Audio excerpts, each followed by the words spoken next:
Frank Isola, the Net Studio host and Sirius XM NBA Radio, the starting lineup and a contributor to Around the Horn. Pardon the interruption. Where do you want to start, Frank? I think we should start here. I need to work on this show as well because I'm just like your crew. I don't subscribe to some of these, websites and accounts. You guys are only reading up to where it starts, where it says you have to subscribe. How great! So if it was some huge breaking story, I love how you guys throw it out there. If anybody else has read the rest of the story, can you kind of call in and tell us what it's all about? That is absolutely brilliant. That's good. There's cost-cutting measures here, Frank. I don't work for ESPN anymore. It's behind a paywall, guys. We can't tell you the rest of the story. We just know that Daniel said we think he wants to sell the team. That's great. All right, help me understand. Let me play it for everybody. Here's Kevin Durant being asked the question yesterday. When did you find out about Steve? How were you informed? About 1:15, I woke up from my nap and turned to the right and seen it on ESPN. And what were your, initial reaction? Everybody knows what went on this summer, but what was your first thought when you saw that? Shocked. You're always shocked when a move like this happens, but it's normal in the NBA. So it's about getting ready for the game tonight. So it's a quick turnaround always in the league, especially during the season. You got practice games coming up, so you can't think too much about it, but it was on the mind for a little bit today. Yeah.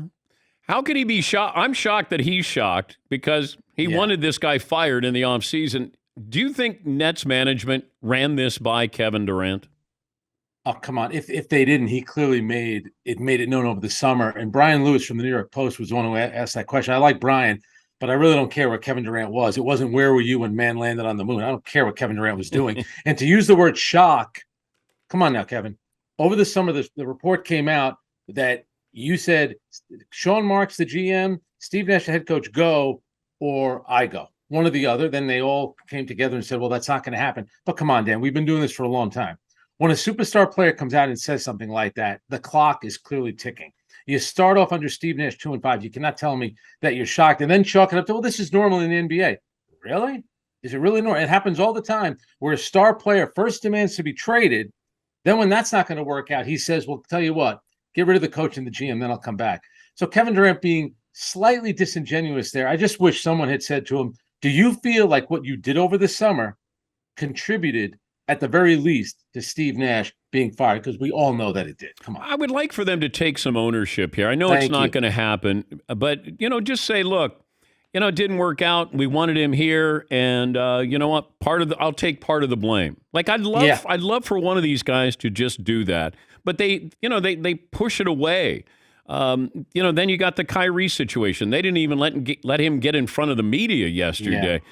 How does this play out with the Nets and or the NBA with Kyrie? And to your point, too, about accountability, I always say, the great thing about player empowerment is, you get to call all the shots, but you're never held accountable when the whole thing falls apart. And that's kind of where Kyrie Irving and Kevin Durant certainly are right now. I don't know how it's going to play out. If it's going to be Ime Udoka, and I get it, he coached there for 1 year, and Kevin Durant, Kyrie Irving, from everything that we've heard, they like Ime Udoka. I felt like they liked Steve Nash. In fact, Monday night against Indiana, the Nets played really well. I had heard that on Saturday night, after they were terrible against Indiana, Steve Nash really lit into the players, including Kevin Durant. There was a little back and forth there. So this idea that he lost the locker room, then they wouldn't have competed like that on Monday night against Indiana. But to me, this is a Hail Mary by the organization for Ime Udoka. Let's see if he could save the season. It's still only November 2nd. So, guys that were signed over the summer, they become eligible to be traded. It's either starts December 15th or in January. So I still think there's a chance that something can happen. They'll revisit all those teams, Phoenix, Miami, who knows, maybe the Golden State Warriors. So I think all that stuff with Kevin Durant is going to start up again, especially if the Nets continue on this path where they're right now one of the worst teams in the Eastern Conference. We know that you can't just have this transaction where you go, we're going to fire a coach and then we're going to hire a coach, and you do that over 48 or 72 hours. How long has this been in the works, do you think, behind the scenes? And it's a great point. I said the same thing. Who knows? How do you know that when they first suspended, the Celtics suspended Ime Udoka, the Nets didn't reach out then? That's very possible. You cannot tell me that over the last 48 hours, you fired Steve Nash, you contacted the Boston Celtics, which is a complicated situation, and you almost have an agreement in place with Ime Udoka. I'm not buying that. So clearly, this has been something that's been going on for a while. Could it have been as far back as last week? Could have been, Saturday night after they lost to Indiana. Perhaps it started then. But the wheels have been turning on something like this because it's a very unique situation. The guy's currently suspended by his own team for a full season. He served right now, I think it's about 30, 31 days, and it looks like he could be coaching the Nets at some point this weekend or maybe next week. I don't understand how the Celtics can go, oh, you want him? He was coach of the year for us? You can have him. We don't want any compensation. Yeah. Like, that would really concern me. If I'm a Celtic fan, you have all the leverage here. Why not just say, we want a first-round pick for the guy who was the coach of the year? Granted, he's suspended, but if I'm the Nets and I'm getting Udoka, do I know exactly what happened with the Boston Celtics with that relationship? And I think part of it, too, is getting off of his money. So now you don't have to worry about negotiating a buyout with him, which I think that was probably or a settlement, I should say. Okay. That was going to be the situation with Ime Udoka. But to your point, and now I think the Celtics this could cause some trouble in their locker room as well, because Ime Udoka, obviously popular with the players there, especially the star players, Jason Tatum, Jaylen Brown, Marcus Smart. Wouldn't they be saying, well, hang on a second.